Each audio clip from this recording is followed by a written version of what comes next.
장관님 보고는 마쳤습니다. 혹시 보고사항에 대한 다른 의견 있으신가요? 제가 한 가지만 말씀드렸어요. 아까 대통령님 전쟁 상황에 있는 데서 귀국 의사가 있는데 못 따라오는 분이 없냐고 여쭤보셨는데 장관님께서 프로세스 과정 중에 있는 경우는 있는데 의사 표명을 한 경우는 없다 이렇게 말씀하셨지 않습니까?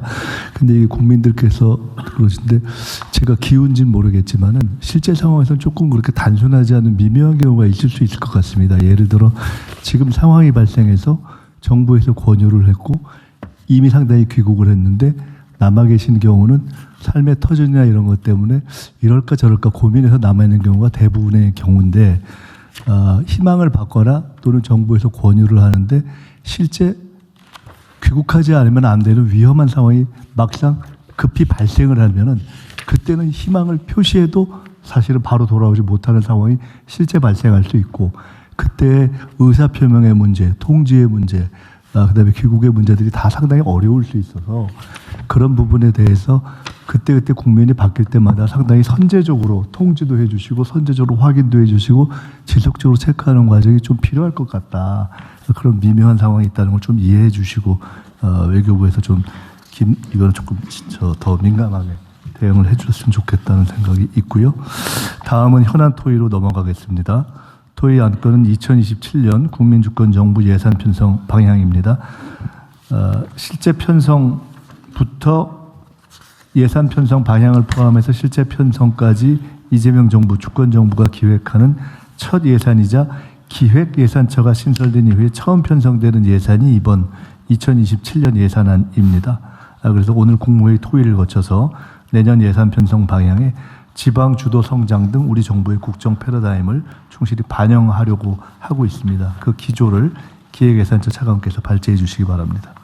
예, 2027년 국민주권정부 예산 편성 방향에 대해서 간략하게 보고 올리겠습니다. 당장 중동 전쟁에 따른 상황 변화에 빈틈없이 대응하는 것이 화급한 과제인 게 사실입니다.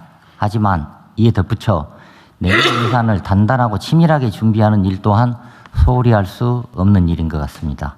먼저 27년 예산안의 의미입니다. 27년 예산안은 총리께서 말씀 주신 것처럼 통상적인 예년의 예산과 달리 각별한 의미가 있는 예산입니다. 27년은 이재명 정부 출범 3년 차입니다. 적극재정을 통해 국정 성과를 본격적으로 증명해야 되는 시기입니다. 이재명 정부 5대 성장 패러다임 대전환에 대해서 신년사를 통해서 대통령님께서 말씀을 주셨는데요. 지방주도 성장, 모두의 성장, 안전기반, 문화가 이끄는 성장, 평화 뒷받침으로 새로운 시대를 구현하고 국민이 체감할 수 있는 대한민국 대도약을 위해 충분한 재정 투자가 필요한 시점입니다. 두 번째로 현 정부가 처음으로 온전하게 예산 편성 전 과정을 주관하는 진정한 국민주권 예산이라고 볼 수 있겠습니다. 1월부터 편성 작업에 조기 착수하여 선제적 전략적 재원 배분을 준비 중에 있고 철저하게 성과에 기반한 선택과 집중을 통해 투자 우선순위를 조정해야 합니다. 그리고 국민, 시민사회, 지방정부 참여를 확대하고 폭넓은 의견을 적극적으로 반영해야 됩니다. 마지막으로 기획예산처가 출범 후 마련하는 첫 번째 본예산으로 구조개혁 지원에 역점을 두겠습니다. 여기서 얘기하는 구조개혁이란 AI 대전환, 저출생 등 인구구조 변화, 탄소 중립, 양극화, 지방 소멸에 포커스를 둔다는 얘기고요. 이재명 정부는 당면한 경기 대응뿐만 아니라 이러한 구조적인 문제에 대해서도 해결의 돌파구를 만들어야 합니다. 기획예산처는 다른 부처와 적극적으로 협업해서 기획과 예산의 연계를 통해 우리 사회가 직면한 방금 말씀드린 5대 구조적 요인에 대해서도 돌파구를 만들 수 있도록 하겠습니다. 그 다음으로 27년도 예산안 편성 지침의 주요한 특징이 되겠습니다. 이재명 정부 지향과 같이 국정과제, 문제인식을 예산안 요구 단계부터 일관성 있게 반영해야 합니다. 지방우대, 이익공유 등과 같은 국정 이념뿐만 아니라 대통령님께서 지시 말씀 주신 내용들을 예산 편성 지침의 투자 중점에 상세하게 포함했습니다. 그리고 다음으로 의무지출인지 재량지출인지 사업비인지 경상비인지 한시 사업인지 계속 사업인지 금액이 큰 사업인지 금액이 적은 사업인지에 관계없이 모든 사업을 지출구조조정 대상에 포함하고 지출구조조정 기준 및 결과는 투명하게 국민들한테 공개될 것입니다. 아울러 민간 참여를 확대하는 프로세스 개편도 병행하여 역대 유례 없는 지출구조조정을 추진합니다. 의무지출도 예외가 아닙니다. 의무지출도 처음으로 감축 목표를 설정하고 입법조치 계획 등도 마련해야 합니다. 다음으로는 기존에는 학계, 연구기관 중심으로 의견 수렴을 해왔습니다. 하지만 더 나아가야 합니다. 최초로 시민단체 의견을 공식적으로 청취하고 일반 국민과 지방정부와 소통도 강화해야 합니다. 예산 편성뿐만 아니라 예비타당성 조사제도, 민간투자, 성과평가 등 재정운영 전반을 혁신하겠습니다. 다음 페이지입니다. 예산안 편성 지침의 주요 내용입니다. 첫 번째로는 재정기조 관련하여서는 전략적 재원 배분에 기반하여 적극적으로 재정을 운영하겠습니다. 우리 경제의 대전환 대도약을 뒷받침하고 국민 성과를 국민이 체감할 수 있도록 적극 재정 기조를 유지합니다. 다른 한편으로 재정의 지속 가능성 또한 확보하기 위해서 성과와 참여를 통한 수요자 중심의 재정 혁신과 함께 적재적소, 불효불급 원칙에 따른 전략적인 재원 배분을 추진합니다.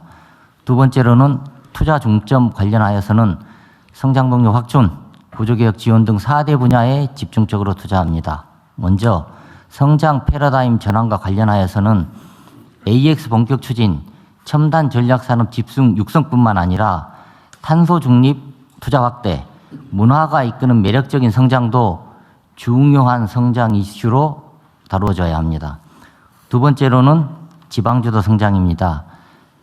이 앞전 국무회의에서 말씀드린 것처럼 지방주도 성장으로 대전환합니다. 권역별 전략산업에 기반하여 지방 성장 거점을 육성하고 교육, 교통, 의료 등 지역 인프라 지원도 강화하고 지역을 살리는 K컬처를 통해 재미있는 지방, 다시 한번 또 가고 싶은 지방을 만들어야 합니다. 통합 지방정부의 파격적인 지원을 약속했는데요. 이 약속은 지켜질 겁니다. 모두 성장입니다. 저출생 반등 모멘텀 지속을 위한 투자를 강화하고 기회와 과실을 나누는 모두 성장으로 세대, 산업, 계층 간 양극화를 완화하겠습니다. 종래해오던 창업 생태계 활성화, 청년층 회복, 경험, 성장 지원을 강화할 뿐만 아니라 저출생 대응, 사회 연대 경제를 통한 포용적 사회 통합도 빼놓을 수 없습니다. 안전과 평화입니다. 안전한 생활 환경을 조성하고 한반도 평화 및 자주 기반을 주축하여 국민 행복이 담보되는 지속 가능한 사회를 구현하도록 하겠습니다. 다음 페이지입니다. 그 다음 페이지는 재정운영 혁신하고 관련된 건데요. 재정운영 혁신도 내용에 못지않게 중요합니다. 어떤 경우에는 그릇이 내용을 규정하는 경우도 있습니다. 성과와 참여를 통해 재정운영 전 과정을 수요자 중심으로 혁신하겠습니다. 지출구조조정입니다. 아까 말씀드린 것처럼 지출구조조정은 각 부처의 핵심 어젠다와 동전의 양면입니다. 국민주권정부 국정과제를 성과 있게 추진하기 위해서는 공세적인 지출구조조정이 필수 항목입니다. 모든 재정사업을 원점에서 재검토하여 고강도로 지출구조조정을 추진하고 지출구조조정을 추진해서 마련된 재원은 해당 부처 핵심 과제에 빠짐없이 재투자하도록 하겠습니다. 재량지출은 15%, 의무지출은 10%를 절감하고 사업 수의 10%가량 되는 사업은 폐지하도록 하겠습니다. 지출 효율화 TF, 통합 재정사업 성과평가 등 프로세스 전반에 민간 의견을 폭넓게 수렴하고 세부 기준 및 결과도 공개하여 객관성도 높이도록 하겠습니다. 두 번째로는 참여와 공개입니다. 국민참여제도를 재정운영 전 과정에 적극적으로 활용하고 사업설명자료, 예산 내역, 결산 내역, 재정사업에 대한 평가 결과, 그리고 예비비 사용 내역도 분기별로 공개하는 등 재정정보 공개 수준을 획기적으로 확대하도록 하겠습니다. 재정당국도 예산안 편성지침 수립 과정에서 처음으로 시민단체의 의견을 공식적으로 청취한 바 있습니다. 각 부처에서도 예산 요구안을 마련하는 과정에서 현장 방문 등 청취하신 국민 의견을 예산 요구서에 꼼꼼하게 반영해 주십시오. 그 다음으로는 지방의대입니다. 지방의대와 관련된 내용에 대해서는 지난주 국무회의에 상세하게 보고 드린 바가 있습니다. 보고 드린 대로 수도권에서 먼 지역일수록 지방주대원 측을 본격적으로 적용하고 초광역계정도 신설하고 포괄보조도 계속 확대하도록 하겠습니다. 빼놓을 수 없는 게 공정한 재정입니다. 첫 번째로는 수익자 부담 원칙입니다. 출국 납부금 등 부담금도 정상화하고 박물관, 고금 입장료 등도 현실화하도록 하겠습니다. 두 번째로는 수혜 기업에 대한 이익 공유를 강화하는 겁니다. 정부 정책적인 지원에 의해서 혜택을 받은 기업은 일부 상생기여금을 부담해서 좀 더 많은 기업, 애로를 겪고 있는 기업에 대해서 지원될 수 있도록 하고요. 서민금융안정기금 같은 경우도 정책 수혜를 받고 있는 금융회사들이 십시일반 부담해서 서민금융에도 활력이 돌도록 하겠습니다. 체납관리단도 확대 운영해야 됩니다. 이미 납부하기로 한 세금이나 세외 수입이 더 이상 지체되고 체납되는 일은 막아야 할 것 같습니다. 보조금도 예외가 아닙니다. 국민이 내신 세금이 허투루 쓰이는 경우가 상당수 실태조사에서 발견되고 있습니다. 보조금에 대해서도 각별하게 관리해 나가도록 하겠습니다. 그리고 부정행위 적발 확대를 위해 과감하게 신고포상제를 만들고 이러한 신고포상제가 원활하게 작동할 수 있도록 통합해서 기금도 신설하도록 하겠습니다. 그리고 마지막으로 재정제도 개편입니다.